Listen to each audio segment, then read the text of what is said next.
El tema de hoy es nefropatía o uropatía obstructiva, específicamente la nefro o urolitiasis. La urolitiasis y la nefrolitiasis hacen referencia a la formación de cálculos a nivel de las vías urinarias o a nivel del riñón. El término cálculo proviene del latín calculus, que significa piedra. ¿Qué es un cálculo en sí? Es una concreción sólida que se forma dentro de una estructura hueca, en este caso dentro de la vía urinaria, pero también pueden aparecer, como ya vimos, dentro de, por ejemplo, la vesícula biliar.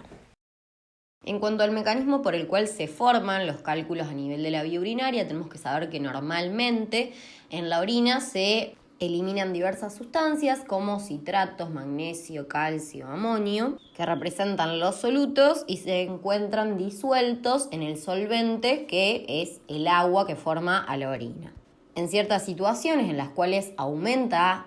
la cantidad de soluto eliminado, es decir, aumenta la cantidad de citrato, de magnesio, de calcio, de amonio eliminado, o bien disminuye el solvente, es decir, disminuye la cantidad de agua eliminada en la orina, o sea, disminuye la diuresis, se produce un aumento de la concentración de esta sustancia en orina, que a su vez puede estar afectada por un cambio en el pH de la orina que hace que se dificulte la solubilidad de este soluto en el solvente. Estas dos cosas, es decir, este aumento en la concentración del soluto, así como un cambio en el pH, generan la sobresaturación de la orina con este componente, y esa sobresaturación hace que se formen cristales de este componente, de este soluto. Sobre esos cristales se va acumulando cada vez más soluto, más de este mismo componente, y se va a formar el cálculo. Entonces, la formación del cálculo no solo va a estar favorecida por el aumento en la concentración del soluto, sino que también va a estar favorecida por cambios en el pH que disminuyan la solubilidad de este componente en la orina, y también por el éstasis, ¿sí?, que hace que este componente no se esté eliminando y por ende permanezca acumulado a este nivel, y el déficit de inhibidores de la formación de cristales, que normalmente justamente lo que hacen es evitar que se conglomere tanto soluto formando los cristales que después dan lugar a los cálculos. Dentro de estos inhibidores de la formación de cristales está el citrato, el pirofosfato, el difosfonato, la nefrocalcina, etc. En resumen, el cálculo se va a formar por una sobresaturación de la orina con determinado componente, favorecida por un aumento de su concentración, ya sea por un aumento de la eliminación del soluto o una disminución de la eliminación de solvente, o ambas, así como cambios en el pH que afecten su solubilidad, éstasis, ya sea por una obstrucción previa, por la previa presencia de otro cálculo, o por una vejiga que es disfuncional, o por una estrechez congénita que disminuya la eliminación de orina, lo que sea, y por último por la deficiencia de los inhibidores de la formación de cristales. Ahora bien, dependiendo de la sustancia con la que se sobresature la orina, se formarán cálculos de distintos componentes. Los cálculos más frecuentes son los cálculos de calcio, específicamente los cálculos de oxalato cálcico, que se forman en un 80-85% de los casos. En un 15% de los casos aproximadamente los cálculos son de estrubita o fosfato amónico magnésico. En un 5% de los casos los cálculos son de ácido úrico, y en un porcentaje muy pequeño los cálculos son de cistina, un aminoácido. Entonces, dijimos que los cálculos de calcio eran los más frecuentes. Estos se forman por la unión de un ion cargado positivamente, que es el calcio, con un ion cargado negativamente, que puede ser el oxalato, el fosfato o ambos. Como les dije, los cálculos de oxalato cálcico son los más frecuentes, y le siguen en frecuencia los que tienen una mezcla de fosfato y de oxalato, y son mucho menos frecuentes los de fosfato cálcico. Entre los factores de riesgo para que se desarrollen los cálculos de calcio tenemos a la hipercalciuria, es decir, un aumento en la eliminación de calcio en la orina. Esta a su vez puede ser o no secundaria a una hipercalcemia, es decir, si nosotros tenemos un aumento de la concentración de calcio en sangre, es coherente que tengamos un aumento de la concentración de calcio en orina, porque esa sangre se filtra a nivel renal y se elimina una mayor cantidad de calcio. A su vez, esta hipercalcemia puede ser secundaria a un hiperparatiroidismo, que genera obviamente un aumento de la absorción intestinal de calcio, un aumento de la reabsorción renal de calcio y un aumento de la resorción ósea, es decir, destrucción de hueso con paso de calcio del hueso hacia la sangre. Otra causa es una enfermedad ósea difusa que justamente saca calcio de los huesos y lo lleva a la sangre, o un aumento de la absorción de calcio a nivel intestinal, que es lo que se denomina hipercalciuria absortiva, o bien un deterioro en la reabsorción tubular renal de calcio, como por ejemplo en un síndrome de Fanconi, en el cual tenemos un deterioro de la función del túbulo proximal, que es a donde se reabsorbe la mayoría del calcio, y por ende ese calcio no pasa nuevamente a la sangre y se elimina todo en la orina, y eso nos da una hipercalciuria renal con una hipocalcemia. O bien puede ser una hipercalciuria idiopática, es decir, una en la cual no encontremos una causa específica. Otro de los factores de riesgo para que se desarrollen estos cálculos de calcio es la hiperoxaluria, obviamente para los cálculos de oxalato de calcio. Esta hiperoxaluria a su vez puede ser causa de un defecto genético que aumente la secreción de oxalato en la orina, o bien puede ser por un aumento de las concentraciones de oxalato en sangre a causa de la ingestión de comidas ricas en este componente, como por ejemplo el chocolate, la cerveza, las nueces, la espinaca. Otro factor de riesgo es la hipocitraturia, es decir, una disminución de la concentración de citrato a nivel de los túbulos renales. Recordemos que el citrato es uno de esos inhibidores de la formación de cristales y por ende se facilita la formación de los mismos y por ende de los cálculos. Por último, otra posibilidad es que los cálculos que contienen calcio se formen en ausencia de todos los factores de riesgo anteriormente nombrados y que lo hagan al nuclearse con cristales de ácido úrico. Es decir, que sea una combinación de un cálculo de ácido úrico con calcio.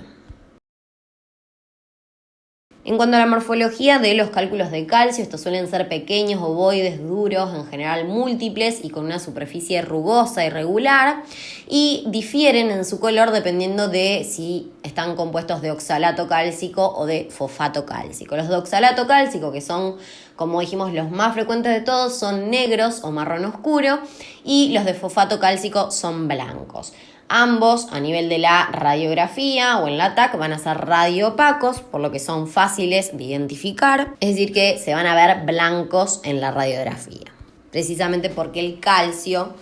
en radiografía se ve blanco, al igual que los huesos.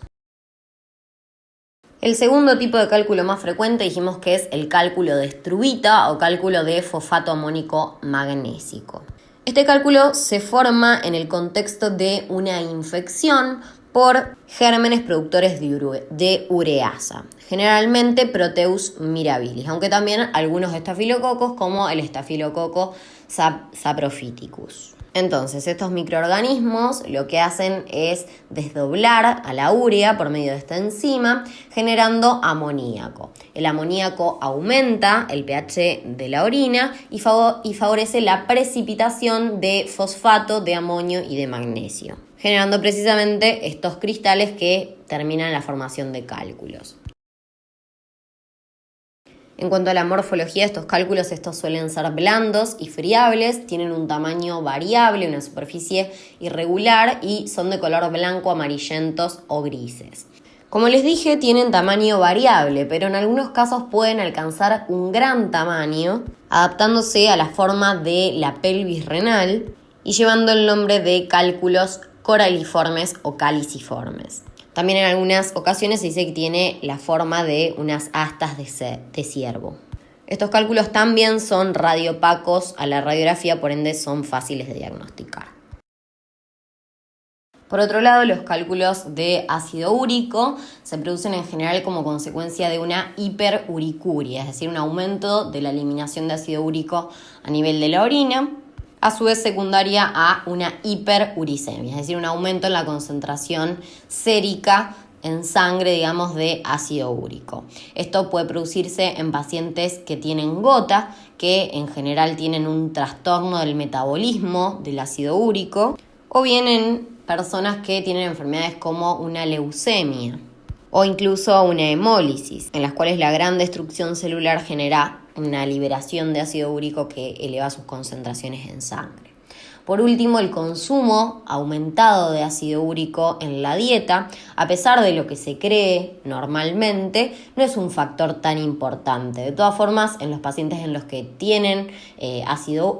úrico elevado o tienen ya desarrollados cálculos o tienen gota, se les recomienda una dieta con baja cantidad de carnes rojas, baja cantidad de vísceras como el hígado, anchoas, mariscos. Otro factor que puede favorecer la formación de cálculos de ácido úrico son las orinas ácidas. Estas pueden formar cálculos de ácido úrico incluso en ausencia de hiperuricemia e hiperuricuria. Acá abajo tenemos cómo es que se forma el cálculo de ácido úrico. Tenemos el ácido úrico que pierde el protón, se transforma en urato que se une al sodio formando urato monosódico que se cristaliza formando los cálculos. En cuanto a la morfología de estos cálculos, suelen ser lisos, o sea, una superficie lisa, duros, de color pardo amarillento o rojizos, y que cuando los cortamos están laminados, es decir, que tienen como múltiples facetas. A menudo son múltiples y son radiolúcidos a la radiografía, lo que dificulta su identificación, es decir, los vamos a ver negros o del mismo color que el parénquima renal y va a ser difícil que los podamos identificar. Por eso en estos pacientes por ahí sirve más una ecografía. Por último, los cálculos de cistina, que son los más raros, se producen como consecuencia de un aumento de la cistinuria, es decir, de la eliminación en la orina de este aminoácido. Este aumento en la eliminación de este aminoácido es a su vez secundaria a defectos genéticos que disminuyen la reabsorción renal de aminoácidos, entre ellos la cistina. Es decir, puede ser por un síndrome de Fanconi congénito, cuando hay una alteración en la función del túbulo contorneado proximal. O bien puede ser por un síndrome de Fanconi adquirido, por ejemplo, por una isquemia tubular aguda. O incluso por tóxicos también, por una necrosis tubular aguda tóxica. Respecto de su morfología, suelen ser pequeños, redondeados, lisos, color amarillo y a menudo múltiples, y también son radiolúcidos en la radiografía. Acá tenemos algunas imágenes reales de los cálculos más frecuentes. Cálculo de oxalato cálcico monohidrato con ese color marrón, de cálculos de oxalato cálcico dihidrato, con esas espiculaciones, una superficie bien irregular,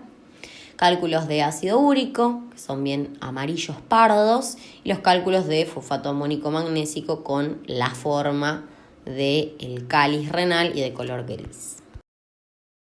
Clínicamente los cálculos pueden o no manifestarse. En general son asintomáticos cuando son muy pequeños y se eliminan de forma inadvertida en la orina. En otras ocasiones, cuando adquieren un tamaño considerable, pueden llegar a dar el clásico cólico renal. Este es un síndrome doloroso paroxístico, es decir, que tiene un inicio súbito, que se produce por precisamente la obstrucción de la vía urinaria por este cálculo, que genera una hiperpresión y distensión de la vía urinaria anterior a esta obstrucción, que da lugar precisamente a este intenso dolor renoureteral de carácter agitante, es decir, el paciente está ansioso, no encuentra posición antálgica, que se refiere a nivel de la región lumbar, del flanco de la ingle, o se inicia a nivel lumbar y se irradia hacia la ingle, dependiendo del lugar en donde esté impactado el cálculo, y que puede acompañarse por signos, sintomatología neurovegetativa.